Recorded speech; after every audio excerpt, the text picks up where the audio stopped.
Why, hello there. What's up? We are talking about chest hypertrophy today, specifically hypertrophy. So that means building the pecs. Building the bubs. Getting rid of the man tits. Yeah, so you know, there's athleticism in hypertrophy training, of course, and like you kind of have to, in a sense, get stronger in order to build muscle. But again, this is going to be more about the entirety of the equation as far as what's going to be best for building that muscle. And that's not necessarily all about the maximum load per se. It's going to be also about range of motion and things of that nature. I just made this last night. I got some I guess, decent-ish pictures. Yep. But we'll also throw in some videos so you actually know what these look like. And we got our tiers here at the top. We got the gains gods. That's kind of self-explanatory there. That's the S tier, that's the best of the best, and then we have some more standard categories of great, good, okay, ineffective, and then gains goblins, and those are, of course, you don't want those guys to enter your territory. Like wasting your time. Yeah. Potentially. Yeah. What do we got first? We got, it looks like the flat barbell bench press, a classic. Just a standard flat barbell bench press. What do you think? Okay, I would put it in the okay category just because I feel like if you're using a standard barbell, you're just so limited on the range of motion. So it hits your chest and that's the end of range. A lot of times people can go a lot further. Yeah. And then another factor is just like, one, safety. It's pretty dangerous movements, or if you're doing it like at home or something like that, it is pretty dangerous, or if you don't have a spotter. And then I just see a lot of shoulder issues with flat bench pressing, probably due to like poor technique and things like that. But sure. I wouldn't be mad if you put it in like good or even great, but generally I'd probably say okay. So depending on your thoughts, maybe we put it. Can we compromise and say good? Because okay, here's the thing, and we're gonna get to this other exercise later. I don't want to spoil it too much, but I'll throw in a picture maybe of when I was in high school, and the main things I did for my chest were flat barbell bench press in low rep range. And push-ups. So Tom does have a better chest than I do, so maybe he has the greater say. I'm gonna straighten this out mid-video. Hey now. Look at that. Now we're super professional. I'm happy with good. I think that's good. We'll go good. Yeah. It's a good staple. I mean, generally, like if it's the first, I don't know, if it's the first movement that you get good at, you know, you're gonna build a lot of chest strength, which will have a lot of carryover for a lot of other things. So precisely, yeah. Yeah. Next up, I think this one was what Hunter told me his true favorite was, and it's a banded chest press. Banded with the resistance band. With the resistance band. Well, so the problem with resistance bands is it's going to be very difficult to properly load, and even if you were to, I don't know, grab the heaviest band that you have in the gym, the problem with it is you're essentially in the stretch position, so back here, which is when your chest is maximally stretched with a band chest press. You go to press, and it gets harder and harder as you come out. You'll probably start to shake and such like that as you try to lock out, and then it's super easy. Yeah. Essentially, if you look at hypertrophy, you want that strength profile or that resistance profile to be opposite. You want it harder here in the stretch and easier as you go out. So the banded, you know, for those two reasons, and the instability that comes from using a band as opposed to like even like a barbell, right? Yeah, or a machine or something like that. Ineffective, I would say. Yeah, I think it might be okay as a part of a warm-up for a chest day, like if you want to get a little bit. But you don't warm up in order to build hypertrophy. Oh sure, no, exactly. It's just like if this has any utility, it's probably going to be as a part of a warm-up. So yeah. But as far as an actual staple exercise to get gains, not ideal, not ideal. So we're going to go. I agree. Let's go ineffective. Funnily enough, because of that. Even though this is not the greatest, most likely, you know, if you look at the scientific research of it, it's not the greatest to build muscle and even like what it feels like, but it's going to be very hard in that contracted portion of the movement, and you're even kind of able to concave it inwards or converge, you know, converging in. So yeah, oh sure. You're able to get a good contraction, you know, you're able to get a good contraction on the pec, so it might be good, like Tom said, as a warm-up to be able to like, hey, this is what your chest is supposed to feel like. Yeah. You know what I mean? When you're lifting weights. Right. A lot of people don't even know what that should feel like. So.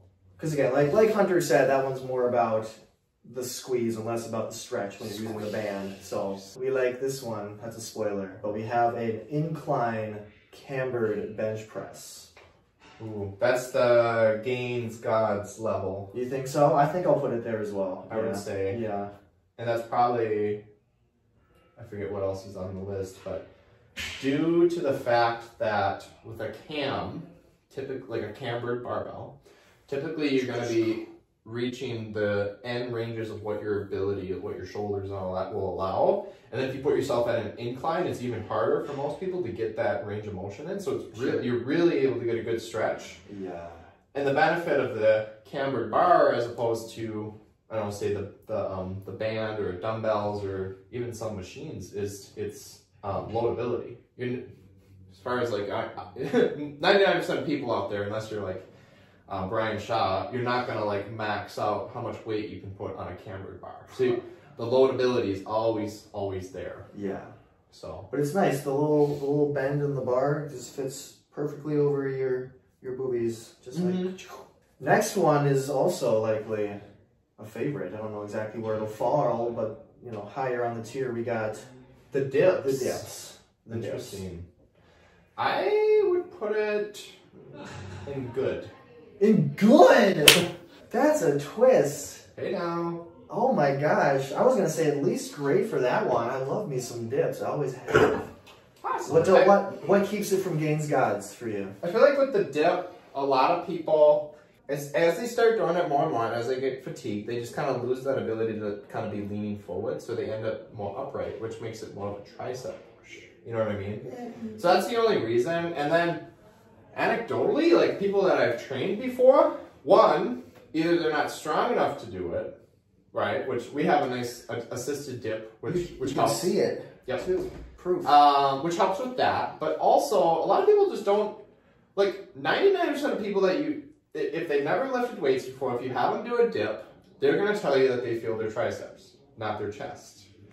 So I do dips a lot, but I don't know. And then another thing that puts it in good instead of like great or God's gains level is there's actually not a lot of research on training the lower pecs, if you would. There's more on like overall pec and then upper pecs, as far as I know. I could be wrong, there could be more. But there's, I know there's a recent, or somewhat recent within the last couple of years, study where they did incline, which is why we have the incline in the God's gains level, or gains gods. Gains gods. Get it right. Incline essentially trained or improved the hypertrophy in the upper chest, the upper clavicular head, and the lower chest, equally as well as the flat bench press. But the flat bench press did not have any hypertrophy gains in that upper chest region. So essentially, like, incline kind of covers everything. And then I don't really know if it's that important for most people to train their lower pecs, but it is a good movement, and shoulder health and stuff like that is probably a good thing to do. Yeah, okay, you know. I'd be fine if you put it in great, though. Oh, we got Coach David in the back. How will we let him be the tiebreaker? And which one? Dips? Dips. I'd say orange. Orange? Yeah. Great? Yeah. This guy. It's good for a decline chest if you can maintain good form. Yeah. I agree with that. Yeah. I agree with that part. Put it in the great. It is loadable too. If you put a vest on, you'll never run out of how much weight you can lift. I'm gonna keep on playing with this. Mid record. Okay, on to yet another barbell movement. And this is a regular barbell, not a cambered one. We have a declined bench press. Okay.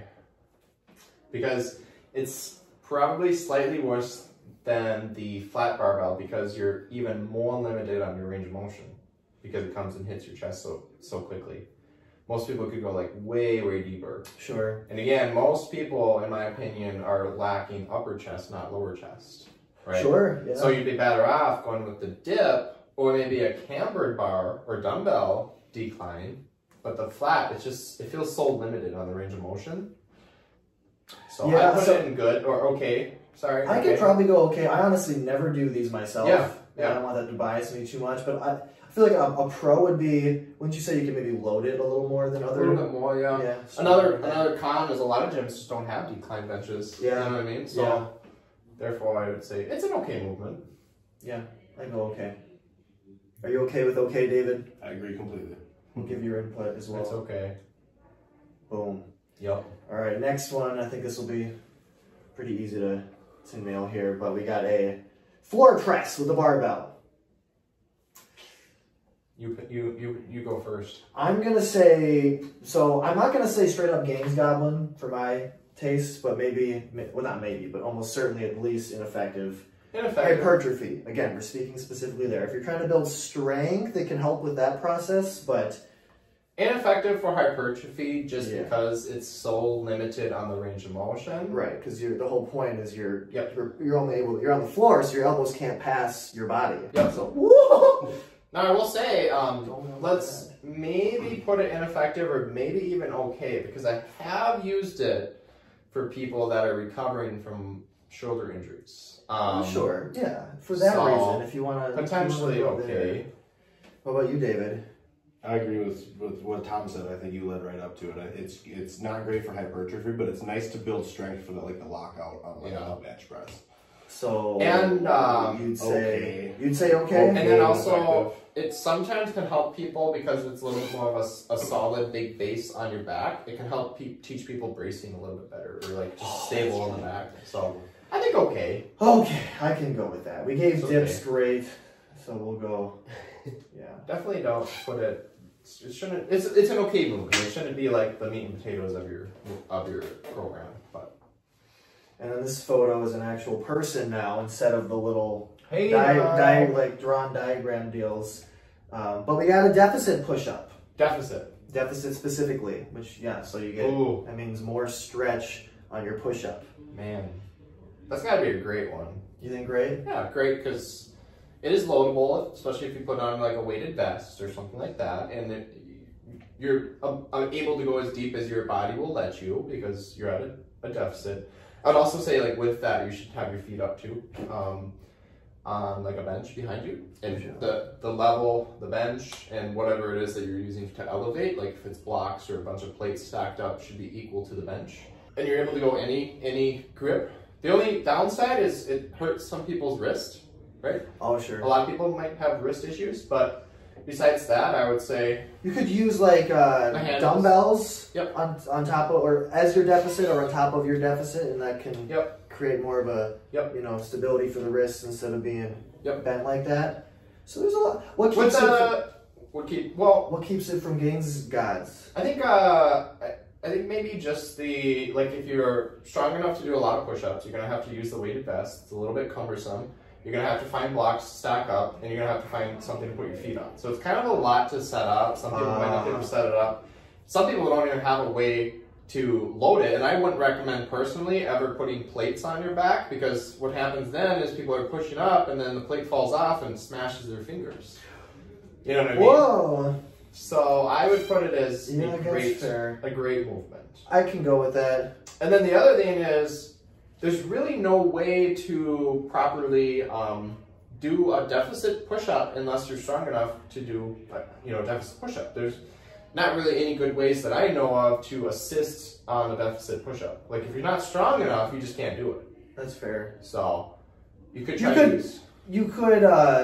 I've had clients. I have a client right now actually. She does them on her knees and sort of at an incline. And she's able to do it. But that's why it's great. It's still a great movement. Yeah, we'll go great. Well, David, you're okay with great? Super good with great. Oh, he's good with it. It's great. I mean, there's only 2 in great so far, so. That's fair. There we go.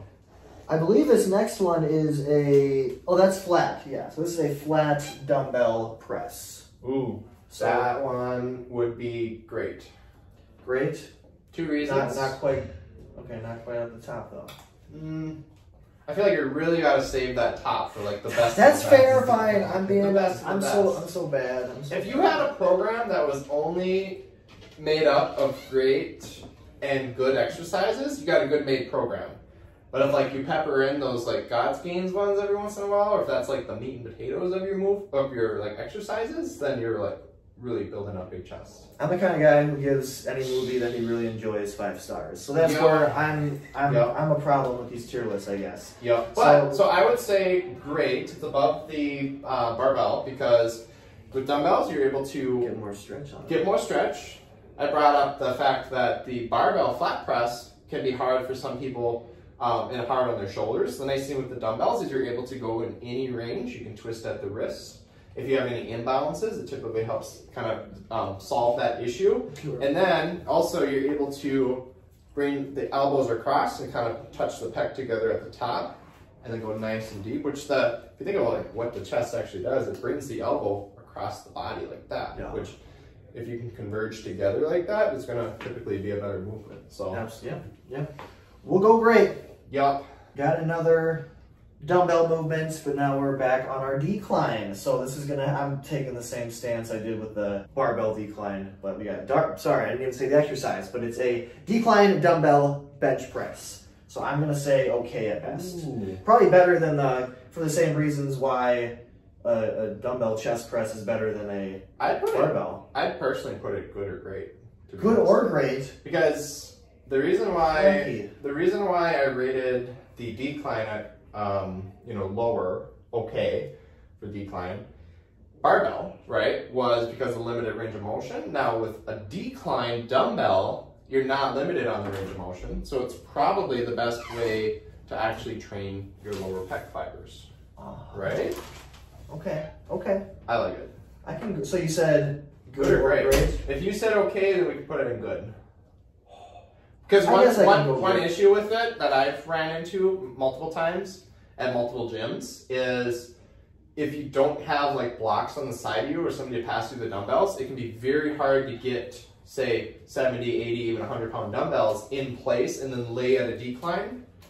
Yeah. If that makes sense, it can be very hard to get into. So what I do is when I'm at the decline, I'll use the block on each side, but some gyms don't have those blocks, and then you kind of twist, or tilt, and then you're in place. So that's why I put it like good or great, but not, maybe let's say good. Good? Yeah, Tom was leaning towards okay. Well, you kind of convinced me to put it higher, so we can still go good though. Let's go good. We only got one in good, so. David agrees, I bet. I do. Yep. I'm a hard sell. Ooh, the flat dumbbell fly. You go first, Tom. So I do like these. I mean, you can really emphasize the stretch, but if we're really getting hung up on the stretch, like there is a point where you don't really feel as much tension coming through the concentric coming up, because like once you kind of get to here, it's like there's not a lot of tension, especially here. So if you're gonna do them and you're really trying to focus on the hypertrophy aspect, you can maybe just keep on hitting this TV. Focus more on a lengthened partial of sorts, and then it might be more optimal. But so you'd agree? So it's maybe more like a good or maybe. I don't know. This one was like leaning towards gains gods for me, honestly. Oh really? Oh, but twist. I would say with your thoughts and everything else, maybe we could put it good or great. Reason why is there's really no other movement that's going to put as much load just in that stretch position here. Because you got gravity. And if we're strictly talking about hypertrophy, you don't need to come up all the way. You know what I mean? You just don't need to come up all the way, in my opinion. You can do those kind of lengthened partials, and you're getting just as much out of it. And if you just do that, you'll feel it. Like you'll feel the chest. It's very, very, very, very painful to do. And we look at like if you watch like an old video of Arnold Schwarzenegger, he would go down almost all the way to the floor and then just kind of come up a little bit, back down, and it's very good. And yeah, I don't know, great would probably be fine because of the loadability, but you can load it as like you'll never run out of room to load it. You can always go up on the dumbbell rack. You know what I mean? Because you're never gonna get to like the 100-pound dumbbells doing chest flies properly. So yeah, sure. Therefore, like, yes, you can't lift a lot of weight necessarily, but for what the fiber does in that movement, you're maximizing the load that you can get. Yeah, okay. So, by the way, did you see not to go on a tangent, but the new Jeff Nippard video where they talked about, they did the first study on well-trained individuals for what's optimal for hypertrophy, and it came out that lengthened partials and full range of motion are like pretty much the same. Yeah, that's kind of was my thought. Okay. Yeah. So it's like stretch is important, but yeah, there's more to consider, I guess. But I mean, it's just one study. Anyway, tangent. But I haven't seen that. That's pretty cool. So we're going great. Let's go great. Great. I would say great. It's great, David. Good with me. Yeah. Yeah. And now this one for a long time is what I would have said is my favorite, just for what you can consider to be optimal, plus just my enjoyment of it, was the incline dumbbell bench. let's put it right above or right in front of the cambered barbell. Woo! For the one fact that with a cambered barbell, you have to press in the same plane with your hands throughout the whole range of motion. With dumbbells, again, you can converge inwards at the top, which is probably slightly more beneficial if you're actually looking at how those chest fibers work. Yes, I would say they're quite great. Yeah. I feel like that was like a staple of the great 8-time Mr. Olympia, Ronnie Coleman. Oh my. Lightweight, baby. Yes, ain't nothing but a peanut, as they say. Yep. Okie dokie. Back to our floor pressing. With dumbbells. With dumbbells this time. So again, Man. perhaps better than our Maybe barbell. But maybe not all of hypertrophy. Because you can bring them together, get a little more range. We'll probably have to just get them okay. Yeah. Yeah, similar to the other. Yeah. You probably can't load it as well, or you certainly can't load it as well as a barbell, but... No. Okay, we got kind of a controversial one here. The dumbbell pullover. Because, listen up, Buster. I'd say it's primarily a back movement. Would you agree? Yeah. Yeah. So, what about you, David? Yes. Yeah, But it's one of those things where there are a lot of people who talk about it as though it is maybe not necessarily as good for building chest, but it is something to include as a part of your chest movements. And I don't know, I felt it in my chest, but not in any sort of meaningful way personally. Yeah. Yeah. I don't know. I have a hard time not giving it like at least good or okay. For Even chest hypertrophy. chest, yeah. Yeah. Because it is biasing that lengthened position, and it does put a good stretch on that pec. Let's just say somebody was not doing any pullover movements for their lats on like back day, you're never gonna like get that stretch in the pec up in here. You know what I mean? Yeah. So yeah, I don't know. I would put it in good or okay. I love the movement so much, just in general, that Yeah. I think I can go good. You okay with that? Good. Yep. Yep. It's a good one. Oh, here we come. We come back around to Regular push-ups. the regular push-up, which I was saying earlier was a staple of mine back in the early days. And yeah, you don't get as much range of motion as you would with a deficit push-up, obviously. Yep. Just by the nature of things. But it is one of the easiest exercises to just whip out and do. And it's very modifiable. All you got to do is increase the incline of like where you're putting your hands. Yep. So, what do you think? Me pick? Let's see what Tom says. Yeah. Oh gosh. I could almost put it in great, honestly. Really? I almost could. I wouldn't be mad about good. I would have put it in okay. Whoa. So maybe for the two of us, we put it in good. Good. David. I was gonna say great too, just for the accessibility of it, and the fact you can load it with like a vest on. You can do them anywhere. Yeah. You know, you can do reps of 25. You can, you can go high reps and all that good stuff. But. Yeah. Well, put it in good or great then. You pick. Oh, this is hard. Okay. Okay. Again, just because of how it helped me, I think I gotta. All right. I'm going great. It's good. We got a lot of great movements here. So literally. No goblins yet, though. Yet, I'll specify. Because maybe this next one might fall in there. Ooh. We'll see. We'll see. We got a single arm. Already kind of a different thing going on here. Single arm dumbbell bench press. So you're on a bench. You're not on the floor. But you're just pressing from one side. So not a very stable movement. And as far as hypertrophy is concerned, that is something you do want to consider is the stability going on. Yep. For athleticism, this one... Yep. Not a bad choice. Yep. But yes, if you're trying to maximize muscle growth, it's not time efficient either. Yeah. I'd probably just put it ineffective. Yeah, honestly. maybe not quite a gains goblin. Yeah. But no, it's not that bad. I mean, no, it's You would just get more bang for your buck if you have hypertrophy goals, just to grab 2 dumbbells and do it. Hey. You know what I mean? Just do a regular barbell bench press or dumbbell bench press. So. Are you okay with this, David? Super good with it. Oh my gosh, super. Yep. Okay, now this is the one that I've been doing the most lately for my chest, and I hadn't in the past, but I was figured we'd give it a swing, and that is the Smith machine bench press. Now this one is different than the barbell bench press, largely because now you don't have to really focus on stabilizing. It's just about pushing through your chest. You don't have to be like anywhere here. It's just push one path. Yeah. So I like it a lot. I could honestly go, at the very least, I think it could be great. I'd say great. Right? Yeah. I'd say great. You'd say great. Very loadable. Right? Very loadable. Yeah.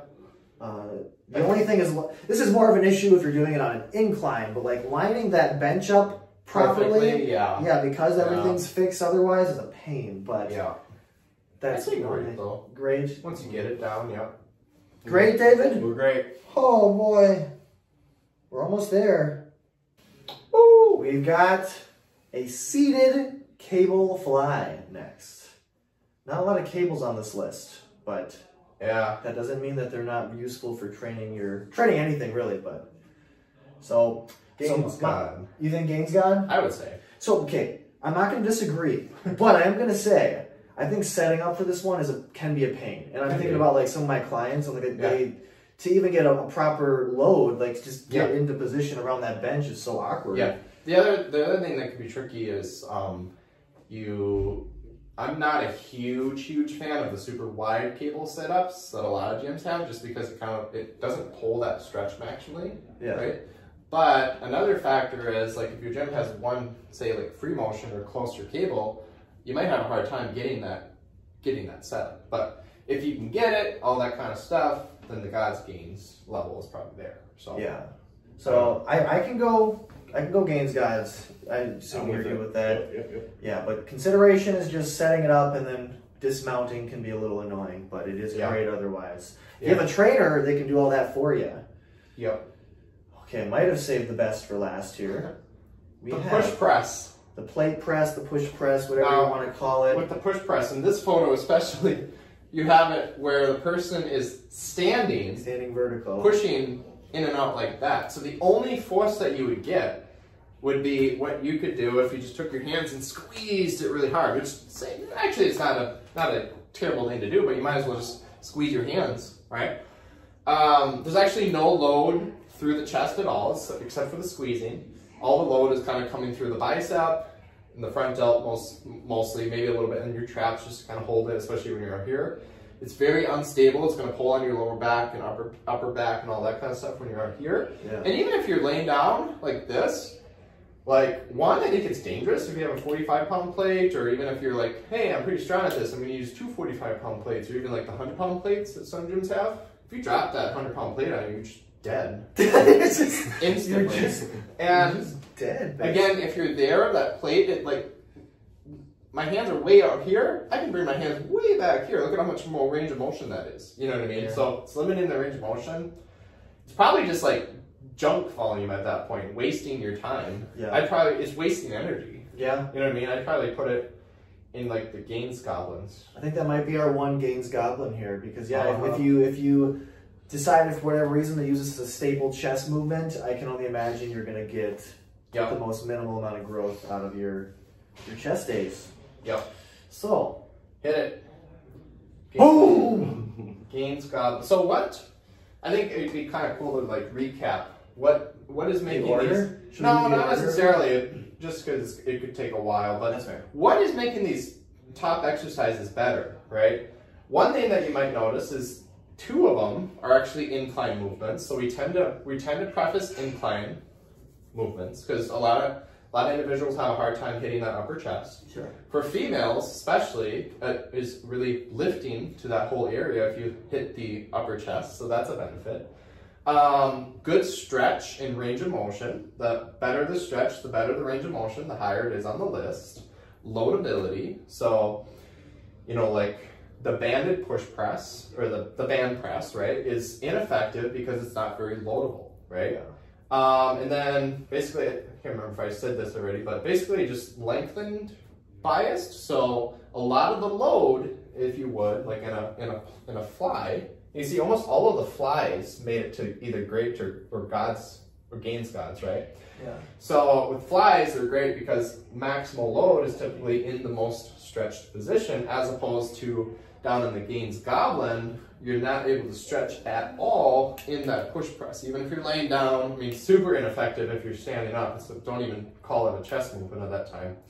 That's like saying you eat peanut butter for protein. Whoa! That's a good one though. And then lastly, I would say one of the things that you'll notice, we didn't have a lot of like Bosu ball and things like that on this list. A lot of the, in my opinion, a lot of those would probably make it down to the gains goblins too. But with that, you'll notice like stable movements tend to win out. That's why like we both have the Smith machine actually a little bit higher than the barbell. Yeah. So yeah, exactly. Yeah. I think we did good work here today. I think we helped save the world, or at least as far as your chest gains are concerned. Yeah. So thanks so much for watching, and hopefully we're basically like plastic surgeons at this point. Kinda. Working on the chest. Yeah. So enjoy your new gains, avoid the goblins, and thanks for watching. Say bye, David. Bye, let's grow. And then we can finish with the chest most muscular. You can see it, right? I'm doing it back here too.